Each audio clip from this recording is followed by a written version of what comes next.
കുത്തബ് മിനാറിൽ നിന്നും 11 കിലോമീറ്റർ അകലെ ഡൽഹി നിസാമുദ്ദീൻ ഈസ്റ്റിലുള്ള ഹുമയൂൺസ് ടോംബിലേക്കാണ് അടുത്ത യാത്ര.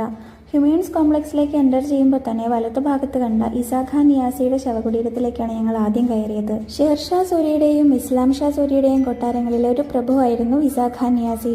ഹുമയൂൺ ടോംബ് കോംപ്ലക്സിലെ ബുഹലീമയുടെ ഗാർഡന് തെക്കായിട്ടാണ് ഇത് സ്ഥിതി ചെയ്യുന്നത്. ശവകുടീരത്തിലെ ഒരു ഇൻസ്ക്രിപ്ഷനിൽ 1547-48 ഇതിൻ്റെ കൺസ്ട്രക്ഷൻ ടൈം എന്ന് കാണാം. ലോധി ശൈലിയിലുള്ള ആർക്കിടെക്ചറിലാണ് ഇത് പണിതിരിക്കുന്നത്. ലോധി കാലഘട്ടത്തിലേക്ക് ഈ സ്ട്രക്ചറായിട്ടുള്ള അഷ്ടഭുജാകൃതിയാണ് ഇതിനും. റെഡ് സാൻഡിലാണ് ഇതിന് പ്രധാനമായിട്ടും ഉപയോഗിച്ചിരിക്കുന്നത്. സ്റ്റെക്കോ പ്ലാസ്റ്റർ വെച്ച് റഫായ കൊത്തുപണികൾ കവർ ചെയ്തതായിട്ടും കാണാം. ചുവരുകളിൽ ഡിഫറെൻറ്റ് കളേഴ്സിലുള്ള ടൈലുകൾ അതിനെ കൂടുതൽ ഭംഗിയാക്കി. ഇതിനുള്ളിൽ 6 ടോംസ് ആണുള്ളത്, 2 വലുതും 4 ചെറുതും.